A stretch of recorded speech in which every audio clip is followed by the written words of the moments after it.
Tufanye kazi pamoja na tukue pamoja. Kuimarisha Kenya ni jukumu la FarmKenya. Indeed, good afternoon. Welcome to yet another exciting episode of the FarmKenya show. Here we delve into agriculture and its value chain and bring you insightful conversation, insightful news into whatever the entire sector is doing. My name is Peter Okabani, just in time for 1.5 hours of news, views, and analysis on what is making business headlines in this field. Now, today we're diving into the future of dairy with a special focus on sustainable dairy innovation in food technology that is transforming the industry. You, of course, can join us as we explore these groundbreaking advancements while looking at what is shaping how we produce and consume in the dairy sector. And we're very thrilled to have in studio with us Sanyal Desai. He is CEO of Radical Communications. They, of course, have just over 10 years of experience in the agriculture, agri-tech, and exhibition space. Now back with innovation around the dairy sector itself, with an entire event around how the dairy sector is, of course, transforming in regards to technology and innovation that expected to start tomorrow. So something that you can look forward to.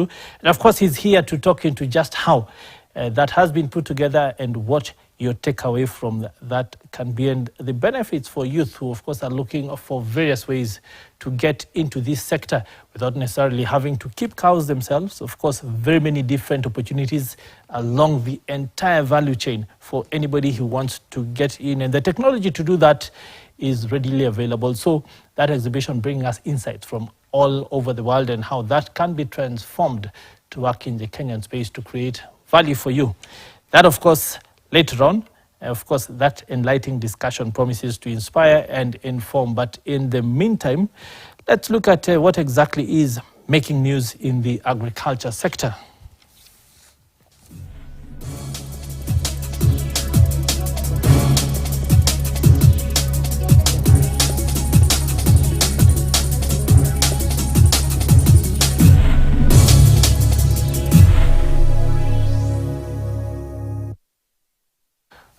Well, let's get into it right then, and we start off with a look at what KALRO has been doing in the field of rice seeds. And the Kenya Agriculture Livestock Research Organization, KALRO, has launched the development of a sustainable certified rice seed production system that will transform just how farmers' livelihoods are faring through availing affordable certified rice seed for improved productivity.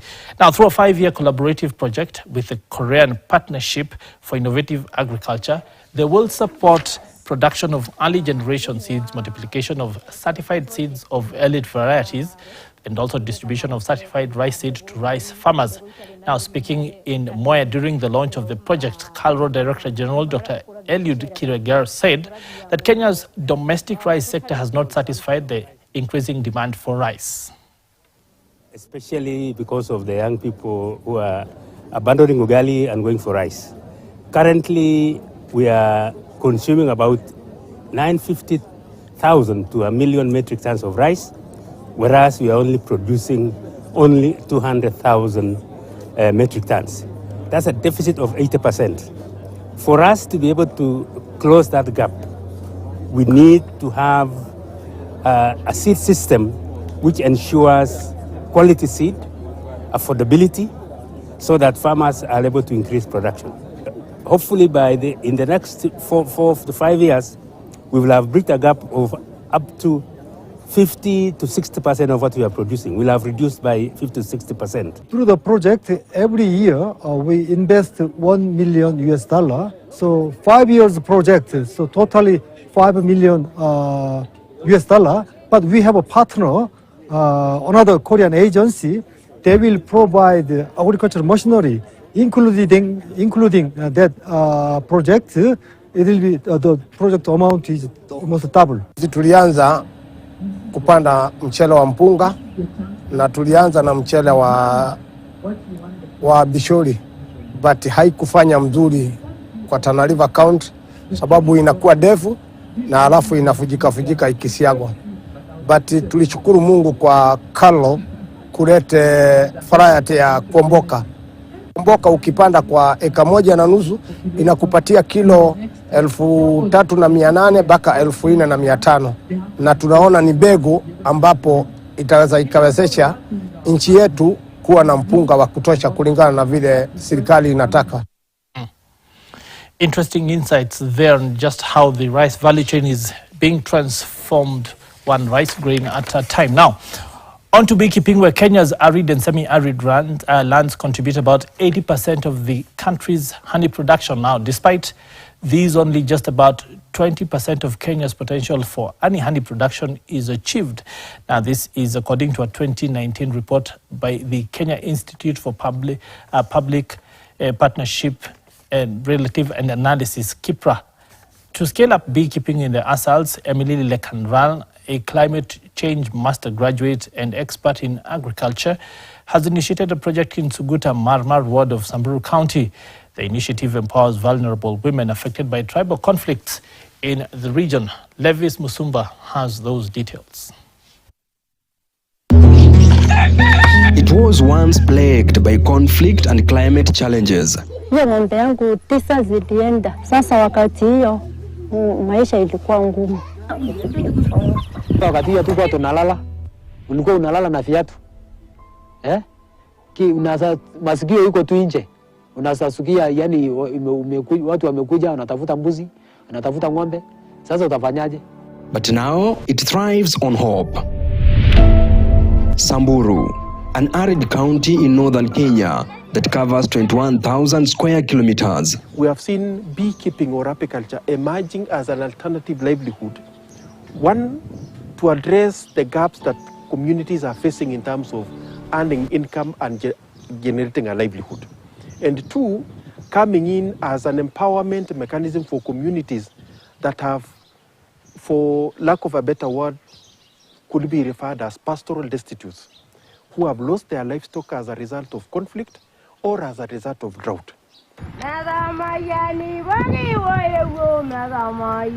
Through beekeeping, led by resilient individuals like Emily Lekarkar and Wilson Lemaramid, communities are turning adversities into opportunities. I was also looking at business that is not involving, just need a small capital and that is it. The other thing, I was also looking for a venture, a nature-based venture that will respond to the climate adaptation and mitigation, and including conservation. With the trained and 500 beehives provided through the World Food Program, 600 farmers across Mararal, Suguta Marmar and Losuk wards have embraced beekeeping, boosting local honey production. We worked with the county government to identify what is the specific alternative that these communities need. And when apiculture came up as the main activity, that is an area that we're investing in up to June 2027 to see whether we can increase the production capacity by 30%. This initiative not only addresses food insecurity, but also empowers women like Neserian Leonoko to enhance crop yields. The scale-up in biodiversity that is crucial for ecosystem stability amid climate change makes it a better alternative. I am championing for the transition from a pastoralist community to a community that is able to accept and pick up crop production. I also urge my community to venture into crop production, as it will help to solve the problem of food insecurity and malnutrition cases in our county. Some regions have an abundance of flora crucial for beef feeding. According to the Kenya Institute for Public Policy, Research and Analysis, KIPRA, only about 20% of Kenya's annual honey production potential, approximately 25,000 metric tons, is currently achieved, leaving the full potential of 100,000 metric tons unrealized. Despite this, Kenya remains the third largest producer of honey in Africa, following Ethiopia and Tanzania. And our engagement with Emily currently is to look at her being a big aggregator. Currently, she supplies Windsor Hotel with honey. And that means as the demand for honey is growing, as the high-end offtake market is growing for apiculture, her capacity to be able to absorb more of the honey from the community is increasing. Collectively, women-led saving groups like the Sipati Village Saving and Loaning Association have pooled resources, amassing 21 million shillings to foster economic resilience. In terms of community empowerment, yes, we have given back to the community. The money are in their pocket, and the response is some of them are disposing their livestock just to practice apiculture because they say this one the bandits will not come and take it. Beyond economic benefits, beekeeping enhances biodiversity and crop yields, crucial for stabilizing ecosystem amid climate change. Look at crop production. Crop production, you start by clearing of land. Carbon dioxide is produced. Use of fertilizer. Nitrous oxide is produced. Those are greenhouse gases. In terms of livestock, the waste from livestock produce methane gas. It's also a greenhouse gas. So all those contribute to climate change. But I wanted that nature-based enterprise of which it helps us to reduce or mitigate the production of greenhouse gases. The Kenya National Bureau of Statistics 2021 Economic Survey report indicates the national poverty rate now stands at 38.6%. with Asal counties recording higher numbers exacerbated by the effects of climate change. This project promises a brighter future for Samburu through sustainable beekeeping practices that uplift communities and safeguard the environment. For KTN News, I'm Levis Msumba. Very, very insightful conversation there from Samburu, of course, Levis Musumba with that story. Now, staying with the same value chain in terms of beneficiation, our transport was on Thursday last week, paralyzed along the Nairobi-Sagana-Karatina highways after angry coffee farmers staged protests for what they termed as poor pay for their produce. Now, the irate farmers from Rogati and Gugeni factories blocked the highway for more than 4 hours, accusing the management of Kibirigwi Society of embezzlement of funds, calling for an audit.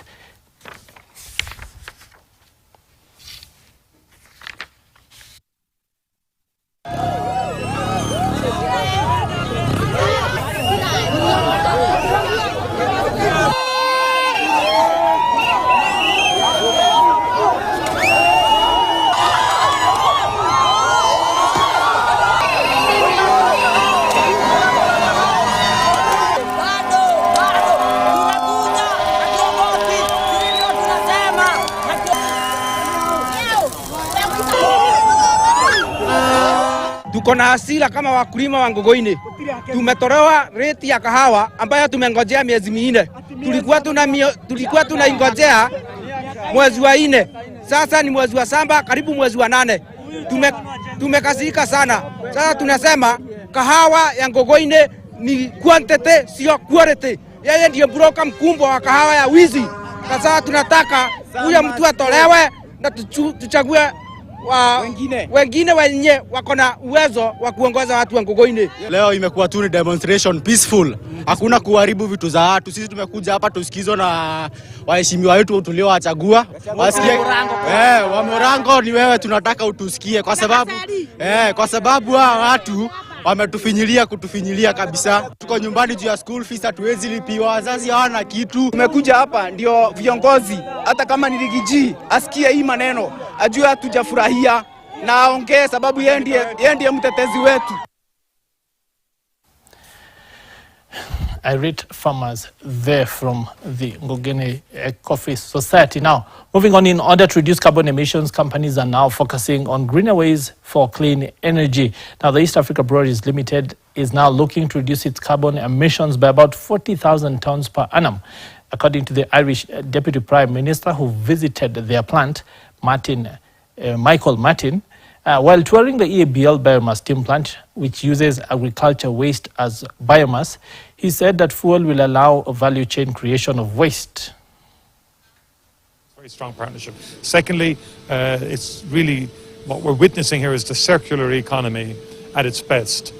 added values for farmers in terms of the raw materials that are coming from the farming community as inputs into the energy generation.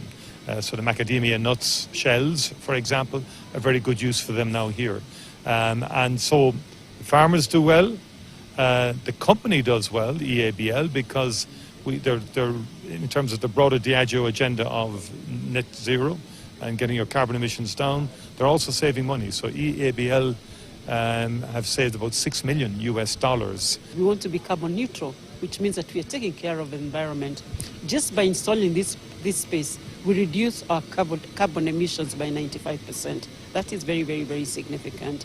And then I think for me, the one that I'm most passionate about, we are creating value chains that were not existing. So for example, macadamia husks, they didn't have a lot of use, but now we are buying from farmers and we are creating that macadamia husk value chain, which will help the farmers. We are creating another one on sugar bagasse. We're experimenting on so many others as we get into the future, because it's not a very developed space.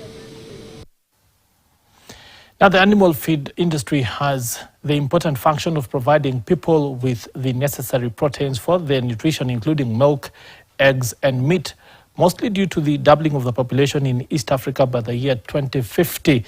Now, this came out during the Association of Kenya Feed Manufacturers, AKAFEMA Fast Feed Exhibition Conference, focusing on enhanced food security in Africa. The conference gathered more than 500 participants here in Nairobi to discuss the importance of developing the feeds industry further.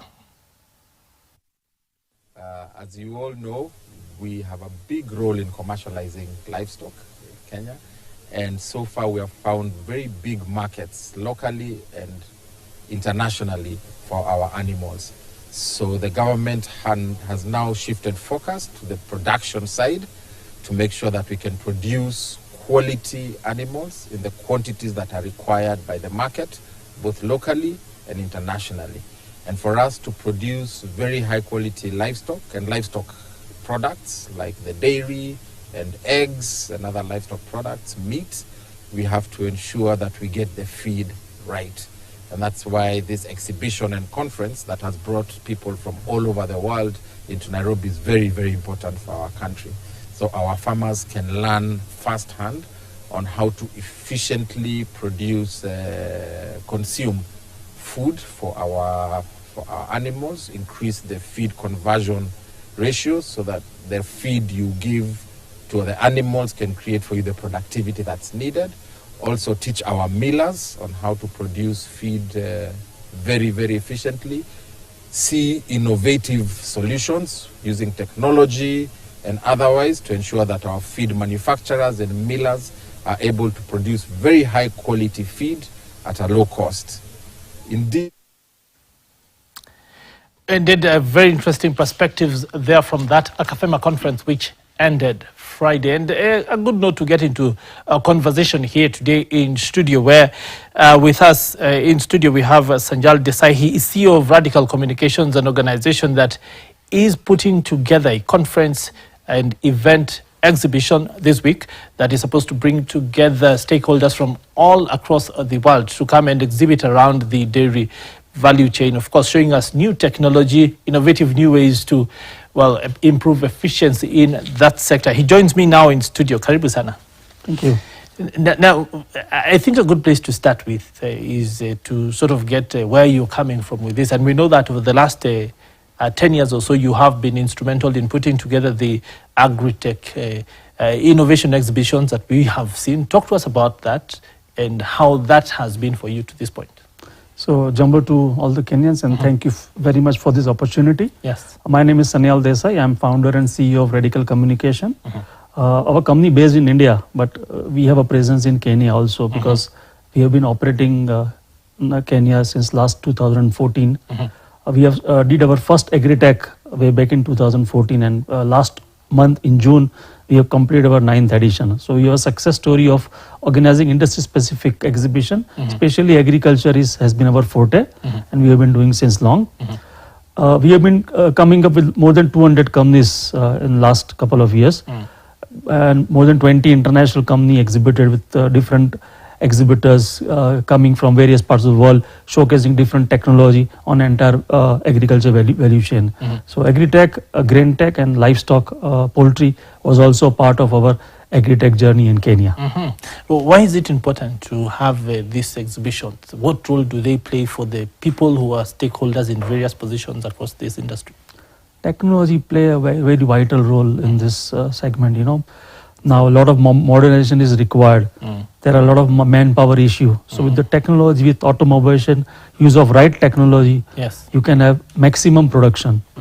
There is less wastage also by, you know, implementing those technology into your farm. Whether it is small farm, whether it is big farm or you know, medium farm, the technology is very important. It's going to increase lot of value chain, lot of production for entire nation's farmer using this technology. So essentially what you're saying is that if farmers learn to innovate around using of technology, that means more money in their pockets. It means they will use less energy and of course be able to produce that much more.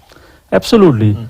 See, whenever you are transferring from traditional way of farming to a you know, modern way of farming, there has to be a small cost. But now in world scenario, if you see, there are technology for small scale farmers also and the large scale farmers also. So with affordable technology, you can have more income by producing more production. As an important thing is less wastage. That is very important for earning more money.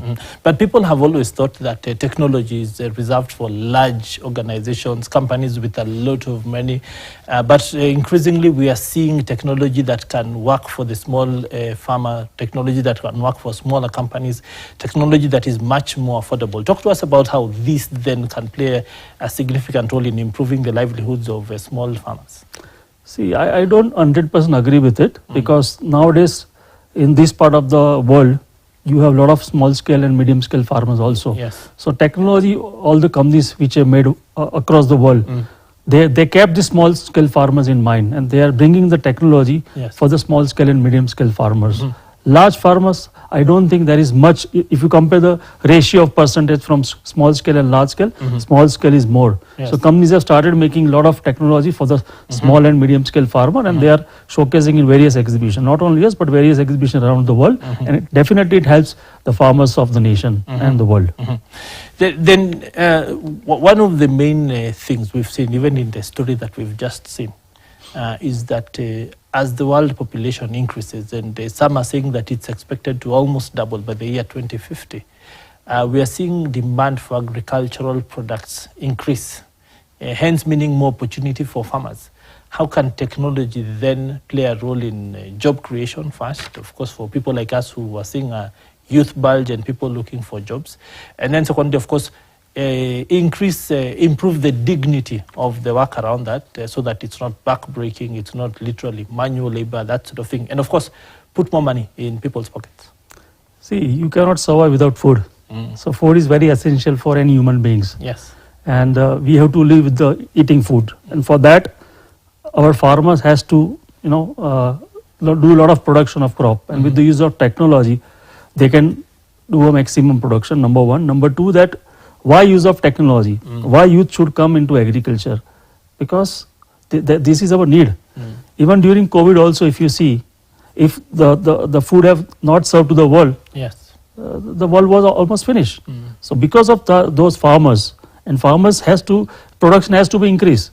And the best way is the technology. With the technology help, you can increase your production. And that is the only way to survive and to increase your production to supply maximum food to the world. With that in mind, talk to us then about the dairy sector exhibition that is coming up. We know that it's supposed to start tomorrow? No, 24th, Wednesday. Yes, the 24th, that is on Wednesday this week. Talk to us about why you're doing it and what we can expect. Okay, so what has happened when we have started doing agri-tech since 2014, dairy was also part of that exhibition. But then we thought that when we are talking about processing and technology, we should have a separate exhibition on dairy and food technology. So that's why from this year, we are doing separate exhibition of dairy processing, packaging, technology, as well as food processing and technology. Because the visitor profile is quite different, because agriculture, you are, you know, entertaining more farmers, farmers are coming to the show, where in this particular exhibition, we are also inviting dairy processors, the supply chain, the cooperatives, and the farmers, dairy farmers in the show. So it's a different. And then we also have some concerns with the venue, because venue doesn't provide much space to accommodate both the exhibition. So we decided that let's do separate event on dairy and food technology. It's an interesting thing that you've said, because most people hear agriculture and then think farming. But it then turns out that there's so much more that you can do along the value chain after the cow has been milked with that material. Talk to us about the different roles in the value chain and how this can be turned into opportunity. So there are 3 steps of entire agriculture value chains you see. First, the farming in agriculture. You should have a small dairy farm also, which give you additional income. You can have 5, 6, 10 cows. You can, have a milk and you can sell the milk. You can also use for your home, for own consumption. And third thing, which you rightly said, if you process. So now there are a lot of farmers, they are having farming, they are having a small dairy farm or a medium dairy farm, and then they are converting into the lot of value-added products, butter, cheese, yogurt. So that's again is giving you more money. And with the cooperatives coming in this part of the world stronger, I think you'll have more opportunity for a combination of farmers coming together, making one small dairy and earning more money out of the value-added dairy products. It's interesting that you talk about value addition, because in Kenya for the longest time we've had a challenge with hawking of unprocessed milk. Yes. And what you're then saying is that there is now technology to help farmers start to value add this so that it's standardized for the market. Absolutely, because any technology is very important, and you have to understand that all these value-added products is necessary for the world. When we do breakfast, we need butter, we need jam, we need cheese. So it's and the demand is going to increase. So if you have all kind of these facilities, and there is no problem of having milk and cow in this part of the world, so why not have more added value and earn more money and more production of this value-added product as well. And I've seen in last couple of years there are a lot of new dairies have come up in Kenya, especially in Kenya. There are a lot of new cooperatives have come up in Kenya. So overall it's good for the industry and good for the country.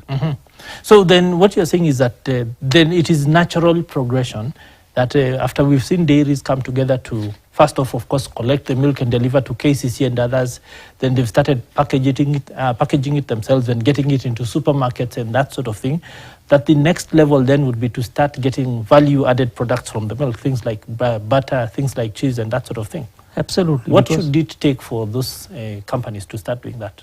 So as I said that the dairy farming is must. So you produce the milk and then either you tie up with the cooperative sector or if you have finance, if you have own budget, you can have a small dairy or medium dairy.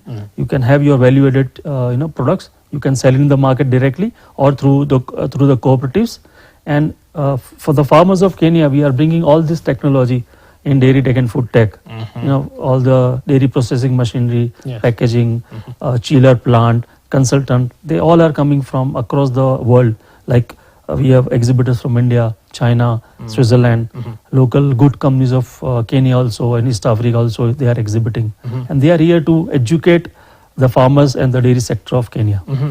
And talk to us about then what farmers, what stakeholders, what visitors can expect when they walk in here. You've mentioned the different people who are coming. Give us an in-depth view of what exactly a person who walks in here can expect to see and what they can expect to meet. Okay, so for example, you are planning to have a dairy, then entire machinery of dairy, starting from milk processing to chillers to the softeners and the chemicals, each and every technology, the IT sector, they are also exhibiting the packaging machinery. You produce milk in the bottle, but then you need to package that bottle or maybe a pack. So you need all the technology to have an entire dairy. So all these technologies, our exhibitors are coming here and showcasing. So if you are planning for a dairy, you can visit the exhibition, you will have the entire value.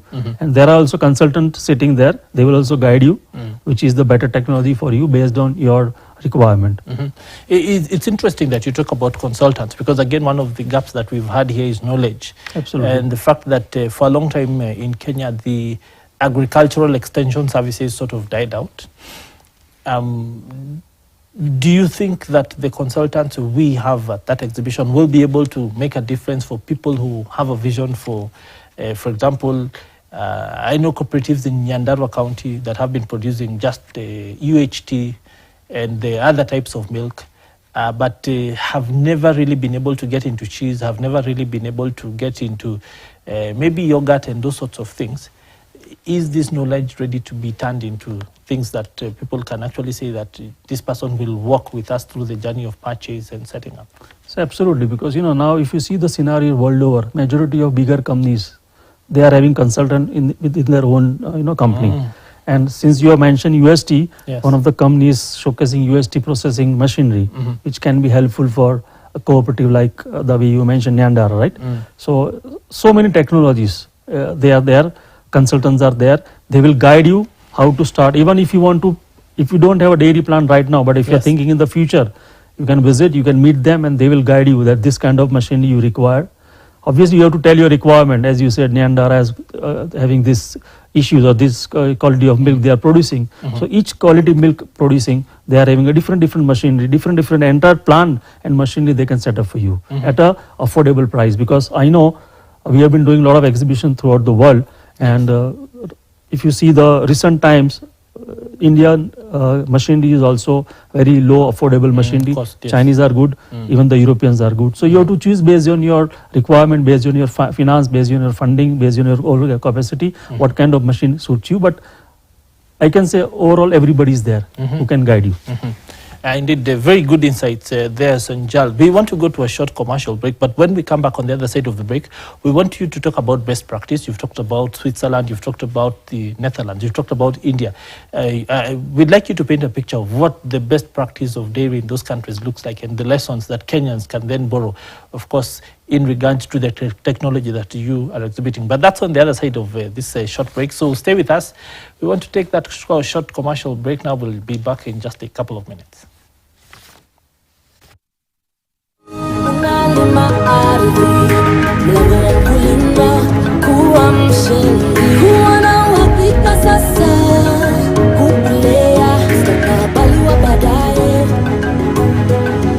Tufanye kazi pamoja na tukue pamoja, kuimarisha Kenya ni jukumu la FarmKenya.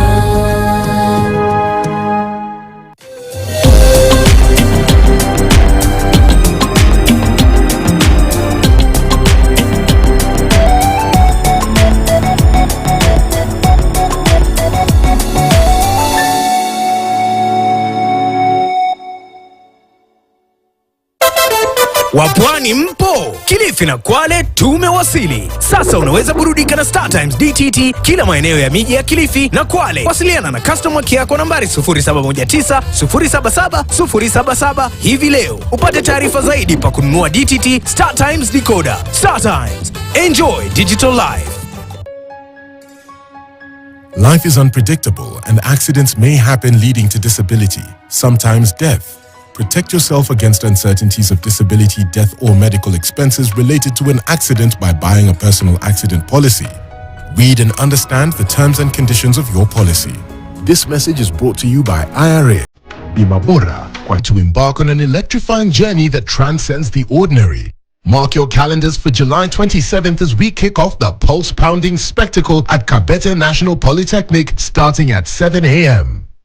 The Ghetto Run isn't just another race, it's a rallying cry for change. Witness the convergence of communities, the fervent plea for peace, and the battle against the scourge of crime, drugs, and substance abuse gripping the youth in Kenya's informal settlements. This event caters to all, from the elite athlete seeking a test of mettle, a grassroots champion yearning to ignite transformation, a student brimming with ambition, or a child bristling with energy. This is your moment. To enlist in this crusade, register through Paybill 522-522, account number 7724031, or visit the Community Relations Foundation CRF Center. There are exciting prizes to be won for all categories. For more information, call or SMS us on 0715 444 828 or 0733 542987. Join us for the Ghetto Run and become the architect of the change you wish to witness. Together, we wield the power to transform lives and communities. Ghetto Run. Run to combat crime, drug abuse, and climate change.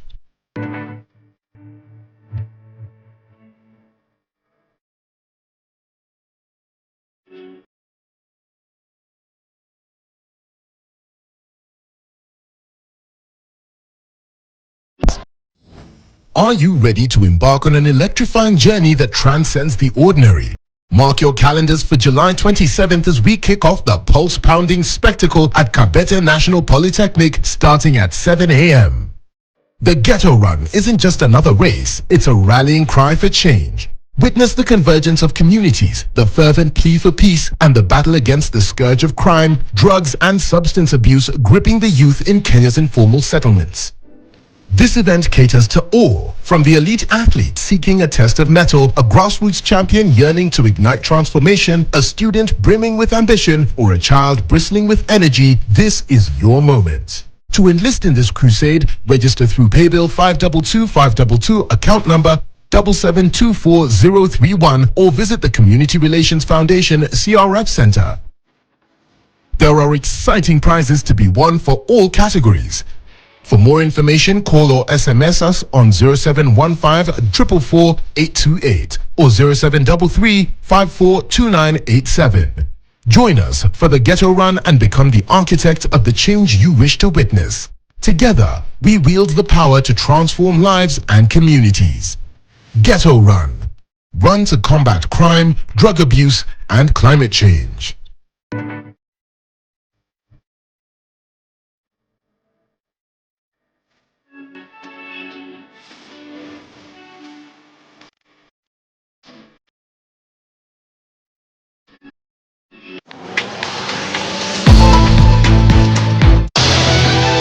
A twisted story of revenge that will steal your hearts. A daughter will bear the punishments for the sins of her mother. Vengeance is soon going to be mine. Their lives will be ruined, and a daughter will bear the punishment. This is not a love story. It is a story of hearts broken by revenge. So what? Broken faith. Only on KTN Home.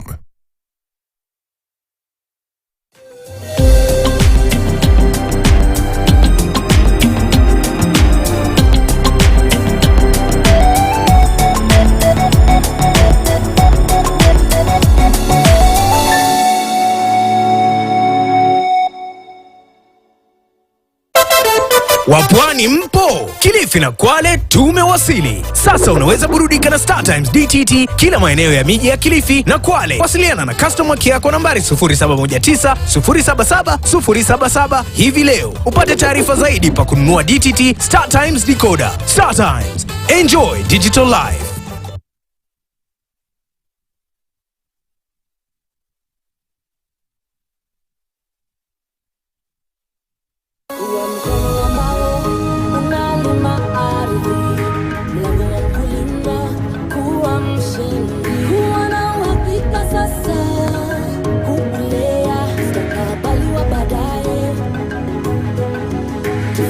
Kazi pamoja na tukue pamoja, kuimarisha Kenya ni jukumu la FarmKenya. The Ministry of Agriculture and Livestock Development of Kenya and Radical Communications incepting an international exhibition and conference on food and dairy technology with Dairy Tech Africa and Food Tech Africa, scheduled on July 24th to 26th, 2024 at KICC Nairobi, Kenya. Participants from 5 countries and visitors from over 7 countries, and conference on dairy for health and wealth. Visitors entry is free. To register, visit foodtechafrica.com and dairytechafrica.com.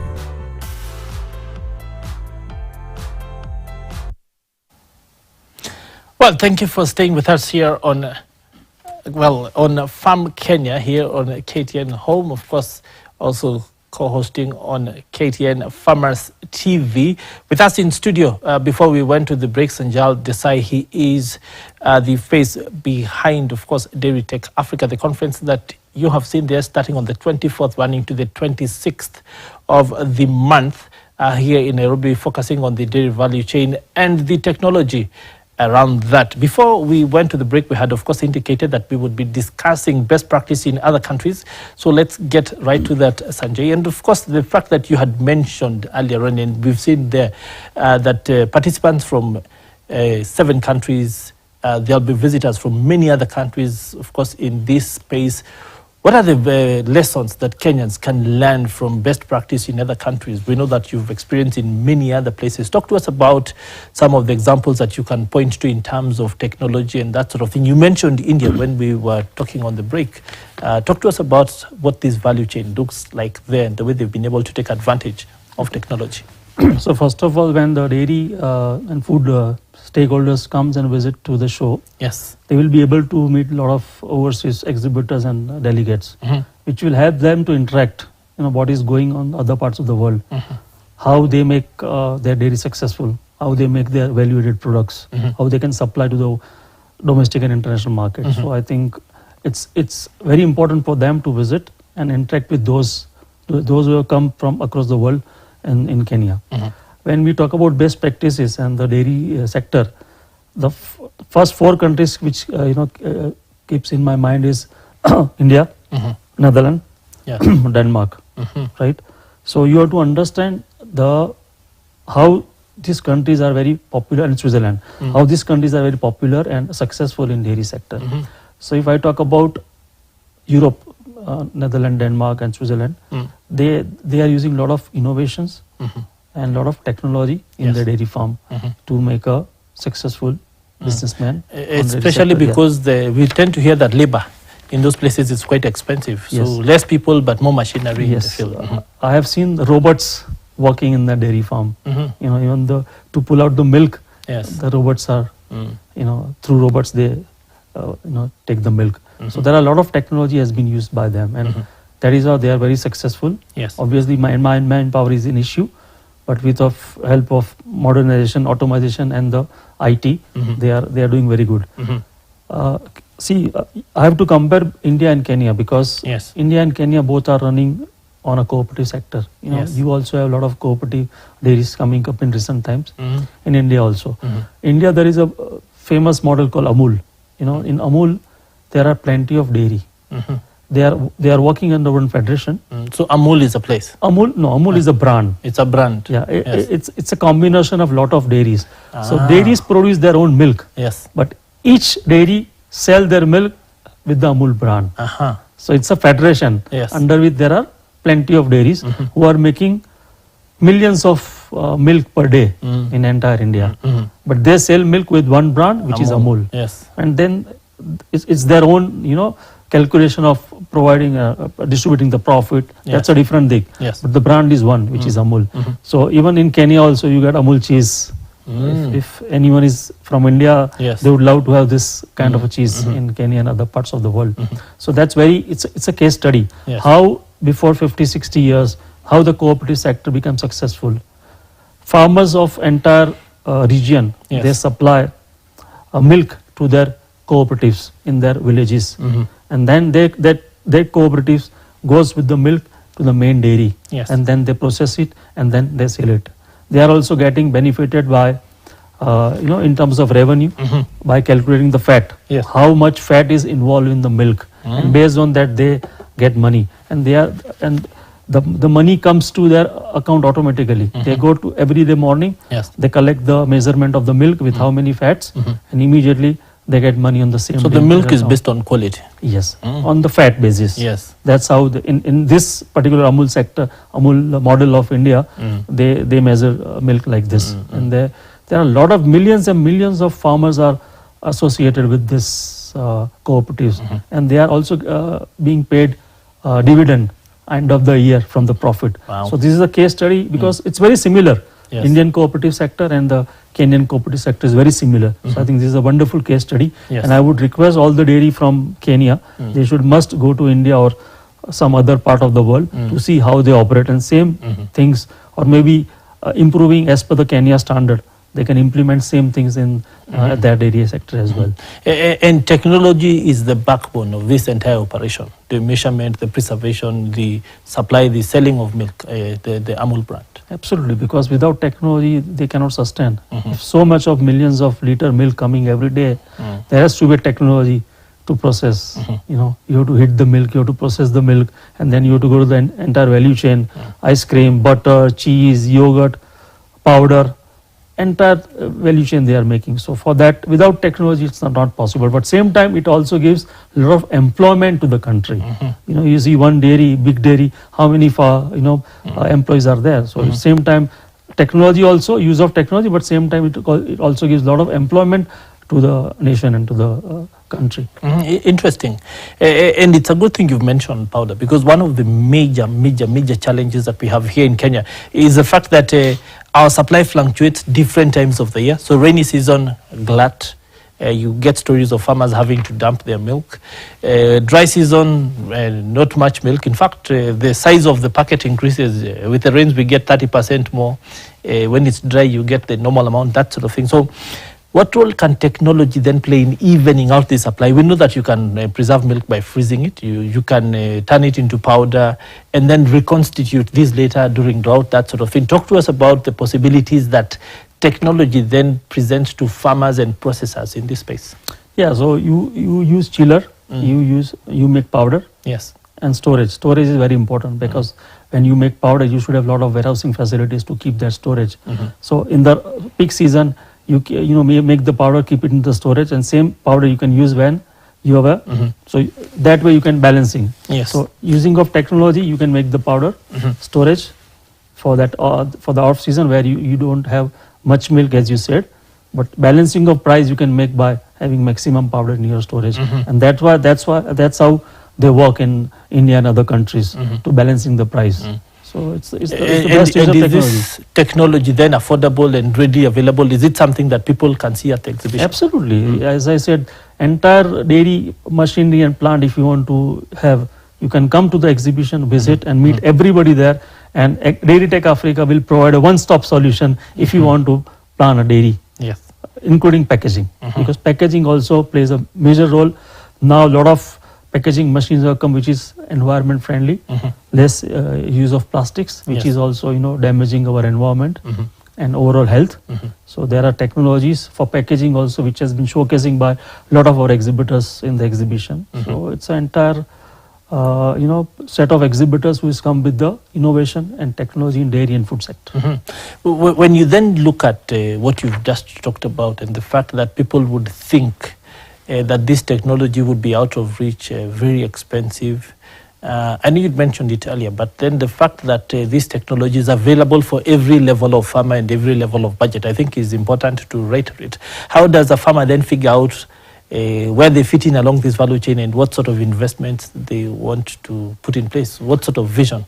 Yeah, so India also, apart from cooperatives, there are also small dairies. So we have a technology for affordable technology for the small dairies or for the medium dairies. We are not talking about the large dairy. So it depends on the volume, it depends on the milk capacity. So based on your production capacity, the manufacturers can make machine with specific requirement of yours, and they can supply. So that is not the problem. You can have entire range of affordable technology, and all of my exhibitors are going to supply, and they're ready to supply to the stakeholders of Kenya such kind of technology. Let's then talk about the role of government, because in Kenya we have main government and the counties. What, from where you sit, do they need to do to enable farmers then be able to take advantage of the solutions that people like you and the stakeholders that you're bringing, so that they can then take advantage of this in a way that will take this industry forward? So as I said, we have been doing agri-tech since 2014, and we are doing with support of Ministry of Agriculture and Livestock Development. Under patronage we have been doing, and the support has been very phenomenal. The support has been very encouraging to us, because when you are coming from all the way from different part of the world and started to build your relationship in Kenya, and you get government support, especially with the international exhibitors, because when they are coming here with a lot of expectation. What is the policy going on? What are the subsidies going on? How government can help to grow our industry within Kenya? So I think so far government has helped us a lot. If I talk about dairy tech, I think we already got support from the Ministry of Agriculture and Livestock Development. Kenya Dairy Board is doing a fantastic support, because when we talk about dairy, they are the regulatory body. So without their support, this is quite difficult for us. When their support is encouraging. Apart from that, we are also bringing couple of dairy association from East Africa, like Tanzania Dairy Board is coming here and visiting the show. We have some delegation from Uganda and Rwanda also attending the show. And most important thing is FAO of the United Nations, Food and Agriculture Organization of the United Nations. They have done tie-up with us. So along with exhibition, we are doing a 2 days technical conference where speakers are coming from the various sector, from the regulatory body, from the processing side, from the packaging side, from the production side. So they are coming sustainability. We are talking a lot of different topics, which obviously in the benefit of all the delegates who is going to come, attend the event and attend the conference. So conference is going to be there for 2 days, 24th and 25th July, and exhibition is going to last for 3 days, 24th to 26th of July at KSCC. The last question to you is about financing, especially because people hear all these nice things, they have all these visions that they want, but then they will say that I need a partner to work with me. Do you have any stakeholders who are in the financing space, banks who might be ready to work with the cooperatives, farmers, to then move in that direction? Yeah, so I know cooperative sector, couple of dairy are also part of our exhibition, because we have requested them to showcase what exactly they are making. It gives 2 benefits to us. One, all the international company coming with different technology, they can get to know what technology is available in Kenya market, how they can sell, how they can penetrate that market in the Kenya market. And same time, all the farmers are coming to the show. They will have interaction with the dairy sector, cooperative sector, to have their own possibility of tying up with them in the future. Second thing is, all the international companies, when they come to any of the country, they always look for technology transfer or some kind of tie-up with any domestic companies. So that's very important things, because if tomorrow if you want to establish your own business in dairy sector, you have got connection, you have got farmer database, and if you want to establish your business in technology and machinery, you can obviously have tie-up with those companies coming from here across the world, coming with a lot of technologies. Then you can have some kind of technology transfer. You can, because in future, if I have a technology, machinery, manufacturing unit in any part of the world, and if I have a market here, I will definitely come here and do my second unit, because Kenya is the market. It's a dairy market is going to grow in Kenya. Yes. So I have the opportunity to grow in Kenya market. So when I have an established business, definitely I'm going to come and invest here, which is again benefit to the country, because if you're coming here investing money, you are giving employment, you are making some investment, and the country is growing, and you are also growing. Government gets tax as well. Absolutely, absolutely. Well, we'd also like to then you to talk about the youth and how they can plug in along these value chains, technology, IT, that sort of thing. But after our Farm Guide segment, which we want to get into right now, let's take a look at that. And today we are focusing on the basics of running a dairy farm to go along with our conversation. Take a look.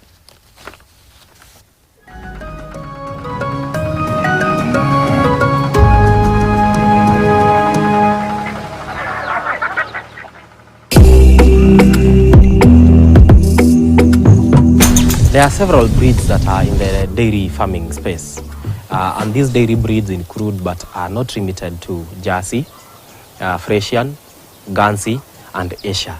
So these 4 are the main that people have. Others are crosses between these cross breeds, and I mean between these pure breeds and other indigenous cattle. So for a farmer, really, I do not really focus. I would not advise a farmer to focus on maybe a particular breed. But they should be able to narrow down to production per day, because that is where the business is. Because for a farmer keeping any of the above mentioned breeds, and they are giving them 3 liters of milk, be it a Fresian, for example, you are not in business. Why? 3 liters of milk, if you multiply, that cow cannot feed itself. That cow cannot even be able to acquire the veterinary services.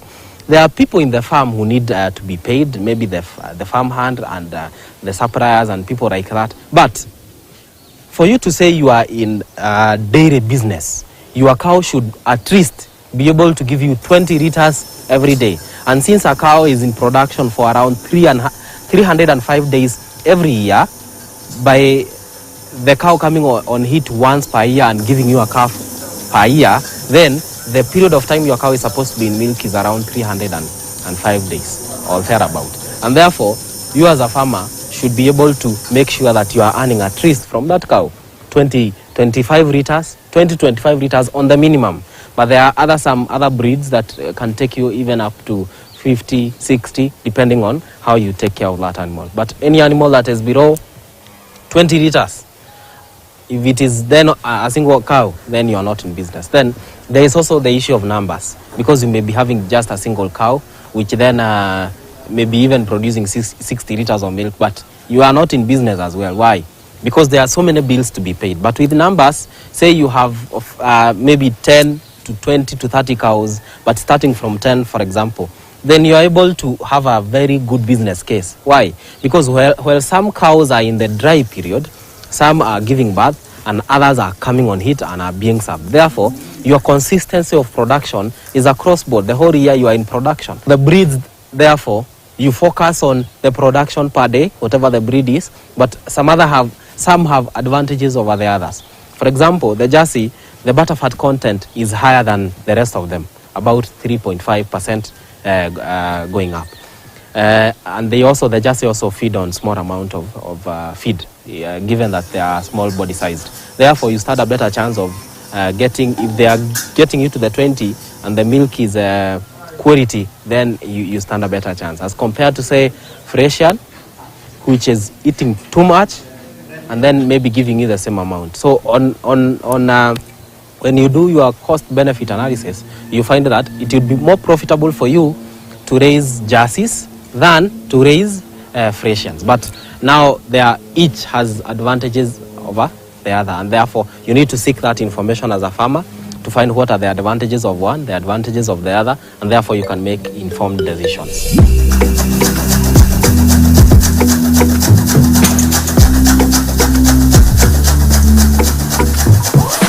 You cannot talk of dairy farming without feeding your animals, because the milk you are getting is from what you fed the cows. The quality of calves you are getting is what you are feeding your cows. You cannot talk about being a dairy farmer without you first having in mind how are you going to sustainably feed your animals with products that are nutritious yet cost effective. So for those who are in zero grazing, then you desire to have maybe other facilities where you have done your fodder and where you have done your maize, for example, for silage and millet and other things that you can do for silage, just to make sure that you have enough. And I have visited farms where they just use silage, well-prepared silage from maize at the right age when it's just about to mature. Yeah, and you cut that. It's very nutritious. You can give your animals that, as well as you supplement with hay, good quality hay, of course, from a reliable source. Then with that, then you just need to do supplementation of minerals, for example, dicalcium phosphate. These supplies the enough quantities of calcium, because you imagine you are milking the cow every day, and milk is rich in calcium. So you are drawing from your cow a lot of calcium every milking, and therefore you want to replace that. So you feed your cow, you supplement every day with dicalcium phosphate. Other people then go ahead to use some concentrates. How the quality of the concentrates depends then on where you are getting it from. There are some commercial companies or commercial feed companies which make this, but then they are also available. Are formulas you can use just to buy the raw materials and mix. Then you need an expert to engage on that, just to make sure that whatever you are making is helpful for your cow, and you are not putting too much energy or too much protein, because each production level of the animal, the calves, the heifers, and those that are in milk, then there are those producing 10 liters. There are those producing 20 liters. There are those producing 30 liters. They have different quantities to be fed.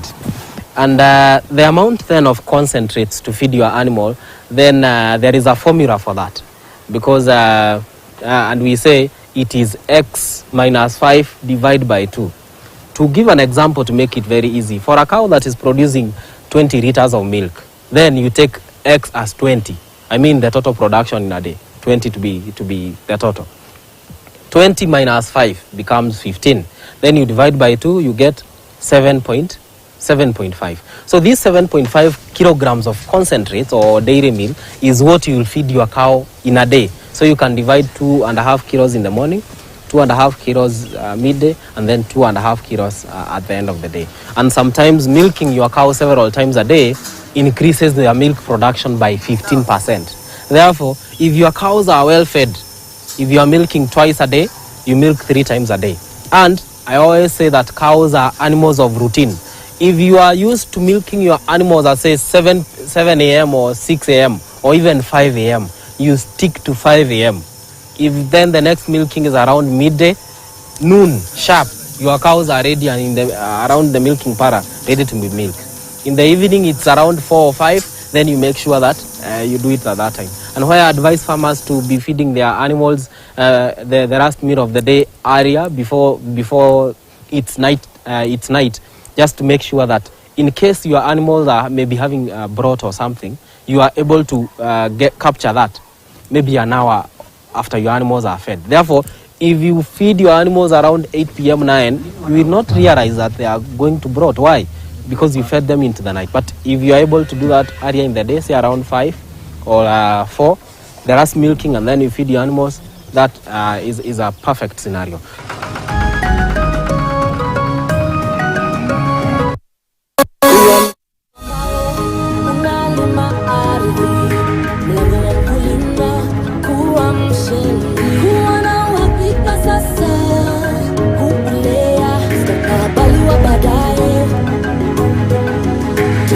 Kazi pamoja na tukue pamoja, kuimarisha Kenya ni jukumu la FarmKenya.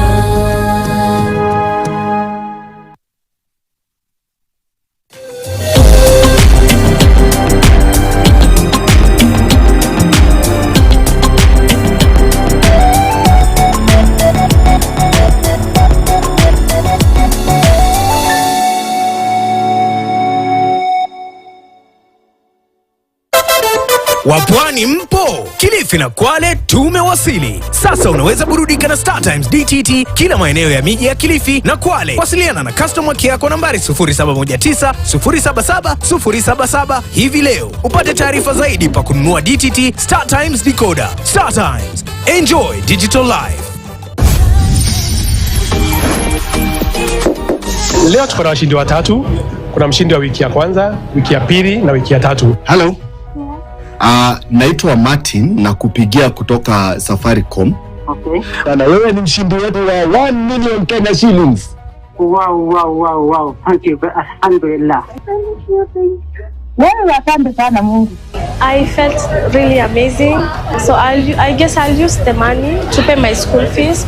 Mimi niko na watu wengi wanasoma, ni walipie school fees. Then balance niweke kakazi kangu for the community project. I'd love the money to go in a children's home. Pesa hii nitaitumia kwa kusaidia watoto ambao wako na ulemavu. My message to Safaricom is that they have really changed my life. From this moment, I don't think my life will ever be the same again. And I'll forever appreciate and tell people that Safaricom changes lives. Furahia na StarTimes. Enjoy our amazing channels with the best dramas and telenovelas daily. Discover your love language. Will you marry me? Words of affirmation. Sure, I like you. Because you're unlike everyone. You are my baby. Quality time. Life isn't worth living without you. Receiving gifts. Thank you. Acts of service. And physical touch to build a love that lasts. Furahia na StarTimes. Buy the DTH decoder for only 2,999 shillings and top up 200 shillings to enjoy unlimited entertainment on the Smart Bouquet. You can also link your decoder to the StarTimes on app to enjoy unlimited entertainment on the go, anytime, anywhere. StarTimes. Enjoy digital life.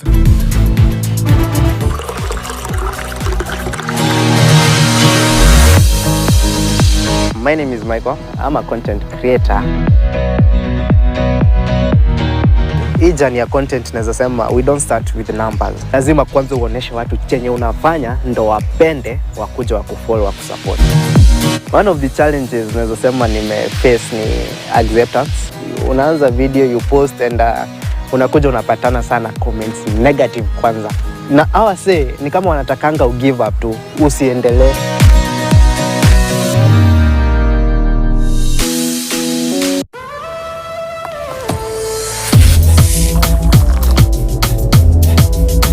The moment is yours. Seize the day. Changamkia your potential with new Nescafe Ria.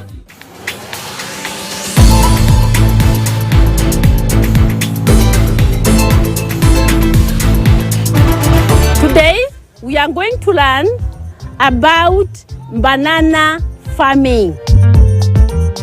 If I were to grow a magical plant, I will do a plant that produces songs because I love songs so much. If I wanted to be a farmer, I will be a farmer so that I could end world hunger in Kenya and also other countries. How long does a banana plant take to produce its fruits? We have different types of bananas. Then when they are producing the products, they take some months or even year and so.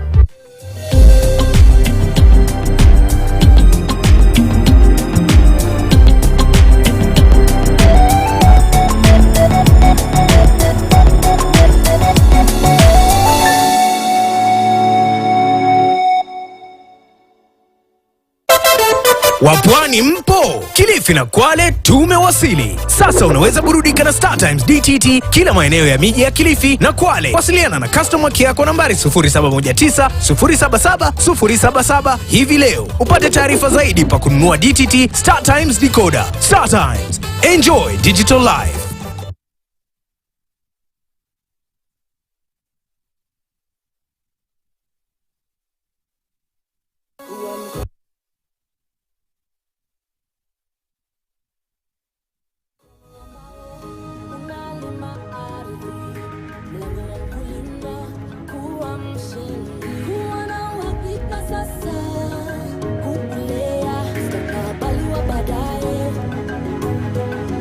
Tufanye kazi pamoja na tukue pamoja, kuimarisha Kenya ni jukumu la FarmKenya. The Ministry of Agriculture and Livestock Development of Kenya and Radical Communications incepting an international exhibition and conference on food and dairy technology with Dairy Tech Africa and Food Tech Africa, scheduled on July 24th to 26th, 2024 at KICC, Nairobi, Kenya. Participants from 5 countries and visitors from over 7 countries, and conference on dairy for health and wealth. Visitors entry is free. To register, visit foodtechafrica.com and dairytechafrica.com.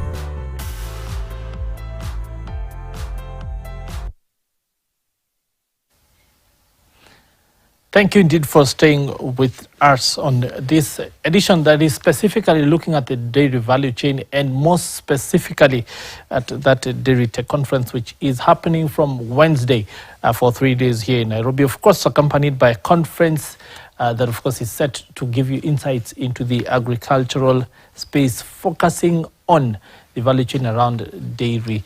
And to remind you that Sanjal Desai, CEO of Radical Communications, he is the brains behind this event. He is here in studio, has been speaking to us about technology and the dairy value chain. Of course, still here to give us insights into that. But just before we get into that, I want to give you a bit of insights into just what the dairy sector means to the country and why we're talking about it, so that the dairy industry in Kenya is among the top in Africa and is the leading one in East Africa.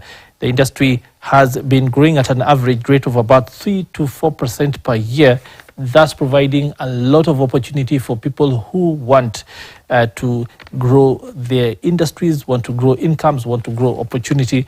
And we have seen literally the same sort of growth in the cooperative space as many farmers and other stakeholders organize themselves around this. So the dairy value chain is an important socio-economic enterprise and contributes about 4.5%, 14% and 44% to the national, the agricultural and the livestock subsectors respectively. Now the sector provides livelihood to about 1.8 million smallholder households and employs about 750,000 persons directly and about 500,000 indirectly. Now, currently, total milk production in the sector is estimated to be 4.6 billion liters per year, not a figure to be sneezed at. Of course, this is according to the Kenya Dairy Board. Interesting statistics, and we want to get from that to the point where we are talking about how technology can then leverage this to provide jobs, livelihoods to young Kenyans who have been looking to kickstart their livelihoods. And I want to bring in Sanjala at that point and ask where are the linkages? Essentially, seeing that at the global space, there is so much technology, there's so much opportunity. How do we translate that for young Kenyans to be able to grow incomes, grow livelihoods? See, when you have milk in your farm, and by the time you have to go with that milk to the cooperative or dairy, you need some technology so that your wastage is less. So technology is going to play a vital role. So I would say there are chillers, there are BMC, there are a lot of other technologies which you can use in your farm. And most important thing is first you produce the milk. How the cooperative sector work, how it's going to benefit for you, because if you have some finance issue, but at least you can earn how, because you produce the milk, you sell those milk to cooperatives, and obviously they are going to have, with a lot of funding, they are going to have all the technology, all the equipment, all the automation, and you are also going to be part of that entire cooperative value chain. So end of the day, cooperative sector is earning, you are also going to earn. So this combination is necessary for any of the cooperative sector and farmer combination together. Yeah. One of the more key aspects of this sector is the health and standardization aspect. The fact that when people want a product like milk, they want it to be the same day after day after day. They want to be assured of quality. They want to be assured that they're drinking goodness, as they say. I want you to link that to the conference and how it can then help our farmers standardize their product so that it then becomes something that the market will take willingly and be happy to consume. So if you see, our theme of the conference is dairy for health and wealth. So how health and wealth is a combination, as you asked the question, and we are going to speak on those aspects of the entire dairy sector, that how the quality of milk can be sustained for a longer period with the help of technology, and how by doing that you can increase your wealth. So this is the entire conference we are going to speak for 2 days, and obviously it is in partnership with FAO of the United Nations Food and Agriculture Organization, and Kenya Dairy Board also supporting us. There are a lot of good speakers coming from international as well as domestic experts are going to speak, and we are expecting about 250 to 300 delegates in this 2 days conference, where you will have lot of things to learn, to understand, because exhibition is the technology showcasing, which is seeing is believing, but same times theoretical knowledge also you should have in the conference. So it's a combination of technology, seminar, workshop, and same whatever they are speaking in the conference, same technology is showcasing by our exhibition in the exhibition. So I would say theory knowledge and seeing is believing combination is dairy for health and wealth, the entire theme of the conference. Depending on who you ask, they will tell you that the average age of a Kenyan farmer is 64, 65. Others say that the age has started to come down. We are seeing it at an average of 45. A lot of the people who will be able to utilize the technology we are talking about are younger people. How then do you get them to start paying attention? We are seeing in Kenya, like we have the protests and that sort of thing. How do we get these young people to start to focus on the technology, on the nitty-gritty, on the technological aspects of this industry, this sector, so that they can then start the value addition and be able to create opportunity that does not necessarily involve the primary production? See, first of all, I've seen, because I keep coming here a lot of times in a year. Yes. So Kenyan nations are very technology savvy. I can see that the youth are using a lot of technologies for their day-to-day routines. And as far as this entire dairy value chain, we'll have to connect all the dots. When I talk about all the dots, then obviously government, the dairy board, all the regulatory body, the cooperative sector, and end of the farmers. To take the use of and to enter youth into this entire dairy sector, we have to connect all the dots, because then only, if circle is complete, then only your youth is going to come further and entering into this value chain, where technology is going to play a vital role. youth is amazing in technology in this part of the world, especially Kenyan youth. So if we do some kind of exercise so that we encourage youth to come into dairy sector and use the technology, they can use this technology into their dairy farm, in the dairy sector, and how they can produce more milk, and how they can have the added value products by their milk, by supplying to cooperative sector or by having their own dairies. It is going to help youth of Kenya and the nation at a longer run. Well, one of the more interesting things that I discovered while doing this job is that in the past, when we had dairy, most of us used to think cows and milk. And then we discovered there's actually camels and milk, there's goats and milk. So talk to us about technology and these other types of dairy that are not usually mainstream, especially from the point of view that in some parts of the world, the UAE, parts of Asia, non-cow dairy is actually a big deal, and it can be for us as well. Yeah, absolutely. Goat milk is very popular in the Middle East. You have. I personally also eat goat cheese. I like the goat cheese. Made from goat milk. Yes. So there are technologies also. For those kind of animals who can produce a good number of produce milk and the value-added products made by this different animals. Because as you said, for us milk is cow. Yes. But if you see the world scenario, it's not going to like that. You have camel milk also in the Middle East, and if you go to supermarket, you will have all kind of different milk, different cheese made by other animals. So technology also, our exhibitors are showcasing based on other animals in the exhibition.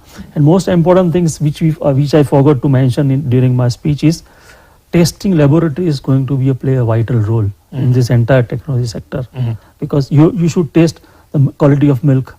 You should have a small laboratory in your dairy farm or in your cooperative dairy, which can give you the perfect ideas of what is lacking. Sometimes the more fat is also not good. So you can use of technology, you can control those things in your entire milking system or produce of milk or value-added products.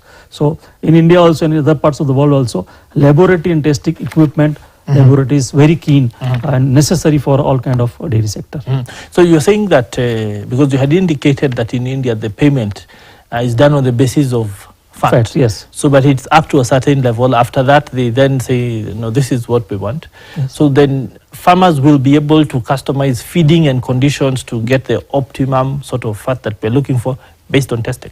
Yes. So fodders are very important. The cow feed, the fodders is very important. So farmer also takes care of those things by using a quality fodder, so that the cow can eat a good quality of food, so that it can give you a better milk. And end of the day, they are going to get more money if the milk quality is good with more fat and all. It all depends on country to country, but this is one of the things which I have observed in India, which I have shared. Maybe you have a different this thing in Kenya, but good food, healthy food, cow also should eat, or any animal, so that you can have a better milk and better value-added products. I want now to talk about the larger value chain, because the dairy value chain cannot exist just by itself. It exists as part of a larger agricultural and agri-tech value chain, because you have to create the feed, like you said. We've seen in that story which we saw, there was silage, the preparation, the storage of that, the creation of food that will be sustainable for the product that you want to produce. A lot of the challenges we've had in the past, for example, here, is the quality of milk. With the quality of milk has been things like aflatoxin and that sort of thing. How then does that technology play a role in ensuring that good quality of milk is achieved, and then the sanctity of the product all the way to market? Need that for us, and then talk to us about how the conference then plays a role in this space. So I know this aflatoxin is a big issue in Kenya, because last June when we were doing the same agri-tech show for our agri-tech Africa event, same set of questions was asked to our experts, and we are going to bring the technology who can sort out this issue, especially aflatoxin in this kind of a issue in Kenya. Storage, grain, how storage can help to come out, to get rid of this kind of issues. So those technologies are also showcasing by our exhibitors in exhibitions, mainly silage, the fodders, everything is available, and you can come there, you can interact with the consultant, the technicians, the experts of these industries, and you can get more knowledge by visiting the exhibition. I'm not sure this is within your purview, but one of the most expensive products that we have in this part of the world is baby formula. And the fact that this, of course, while not being entirely dairy, is also based on the product.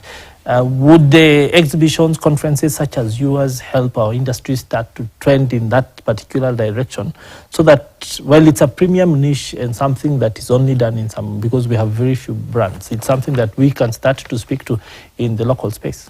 Yeah, so they may not displaying those kind of technology, but experts are there, because you know, when you have manufacturing facilities, you intend to manufacture all kind of technologies. Yes. But so we have experts there sitting, the same companies. So maybe they can have the small videos to showcase those kind of technology to them, and they can learn more ideas about how to handle this issue as well, and how to have this technology in their farm to have this production as well. Then what I'd like you to do now is knit the value chain for us from the milking aspect. Talk to us about what machines are used in that space. For example, at production, we've seen milking machines. What are the sort of more popular brands that you've seen and where they are? Then we move to the chilling, so that you then take this to the factory. What is the technology there? Then it comes to processing, pasteurization, that sort of thing. Take us through that value process. So basically, milking machine is very important, because by doing this hand, there are a lot of issues happening. So nowadays, milking machine is very important and hygiene part of this entire value chain. So that is very important, and we have a couple of companies who is showcasing the milking machine, with the experts sitting in the exhibition. So that's a good part. After that, how you can process the milk by heating it, by cooling it, like chillers or BMC, VMC, entire value chain. How to process. What is BMC? Yeah, so basically it gives the milk. You have to heat the milk. Yes, the pasteurization. Pasteurization, exactly. Yes. You have to store it, pasteurize it, and then you can process further to make it clean and make it and then there are so many other process after pasteurizing. So entire value chain is going to display by our exhibitors. So entire plant and machinery, starting from a milking machine to storage capacity, entire value chain is going to showcase by our exhibition. And the conference is here for 3 days, but the knowledge needs then last throughout the year, because you have people who are interested in a certain aspect, improving a certain aspect of their technology and their work. But when they buy that machine, they then want to grow further. They want to continue growing until the next time when you're back in town with a new conference. How then do they stay in touch with the industry aspects that they want to grow into? How can they then continue to grow that knowledge? So what we do is, after our show, 2 days conference, we are going to have a post-show report. What was spoken, what are the challenges, how all these issues can be sorted out in the future. And with Radical and with Dairy Tech and Agri Tech, it's not a one-time exercise throughout the year. We keep continue doing a lot of programs post-exhibition also. We do road shows, we do a lot of webinars, we do a lot of conferences based on our main event. So this is the main event, but the activities is going to last for throughout the years. And anyone wants to attend our webinar or attend our small conference, online conference, they are most welcome. And after this event, we'll have the database, and we will keep inviting them for our future webinars, where they can understand what was the takeaway from this event, whether it is exhibition or whether it is conference. What was the takeaway? What are the challenges Kenyan farmers are facing? What are the challenges and opportunities Kenya dairy sector has? All these we will discuss, and we'll come out with a booklet in the future, maybe in next 15 days, and we will publish and distribute and circulate amongst all the visitors and attendees of the 3 days event. Then of course there are many people right across Kenya who are asking, when you're going to go beyond Nairobi.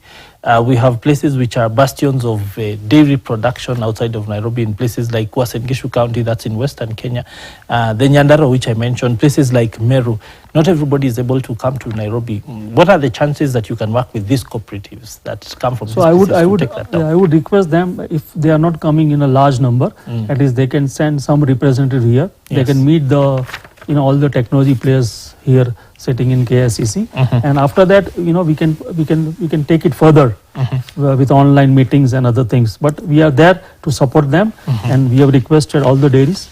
Kenya Dairy Board is also supporting us by by sending invitation, and we already talked to a couple of dairies. Yes. So, and around 4 or 5 cooperative dairies are also exhibiting in our exhibition because we have requested them. It is a right platform for them. So I would request all the dairy sector of Kenya, come and visit the show. Maybe you are not able to send large gatherings. You just send few of your important people, special purchase department, vendor department, technical experts, meet our exhibitors, understand how the technology use can helpful in your dairy sector, and then from there we can take it further. Okay. I'd like you to take the next 30 seconds to reminding us about the conference, when it's being held, what it's called, where it's going to be, the location, and what farmers can expect. Yeah, so Dairy Tech Africa and Food Tech Africa is scheduled during 24th to 26th of July at Kenyatta International Convention Center, KICC, in the heart of Nairobi city. We are going to have more than 100 exhibitors from 5+ countries. They are going to showcase a different technology on dairy technology, processing, packaging, and the food technology and processing as well. Conference, we are speaking on dairy for health and wealth along with FAO and Kenya Dairy Board. A lot of experts are coming and speaking. The conference will be held for 2 days, which is 24th and 25th of July. So I would request and urge all the industry stakeholders, all the farmers of Kenya, dairy farmers of Kenya, come witness this exhibition and conference, understand it and implement in your farm and your dairy and grow. Grow together. Yes, we grow together. Indeed, a very, very interesting clarion call there, Sanjal Desai, CEO of Radical Communications. Thank you very much. Of course, the brains behind the upcoming Dairy Tech Conference here in Nairobi, as he has rightly said, 24th to the 26th.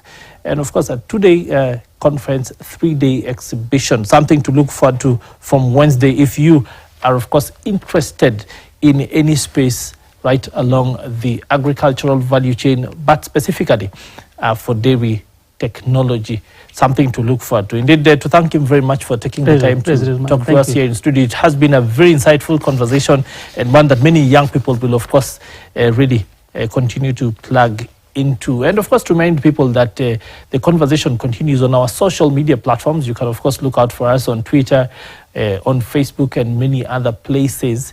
That conversation will continue, as he has said, not just during the event, but even after that, as they continue to engage the farmers. And of course, the hashtag to look out for is FarmKenya. My name is Peter Wakaba. It has been a pleasure hosting you for this conversation. Of course, it continues here tomorrow on FarmKenya, where we will be looking at other distinctive aspects of the farming value chain. But for now, it is Kwaheria Kunana. We'll see you again on the other side. Do continue to enjoy the rest of your viewing and your afternoon. Kwaheri. Mkono ambao unalima ardhi, mlango wa mkulima kuwa mshindi, kuwa na uhakika sasa, kuulea mustakabali wa baadaye. Tufanye kazi pamoja na tukue pamoja, kuimarisha Kenya ni jukumu.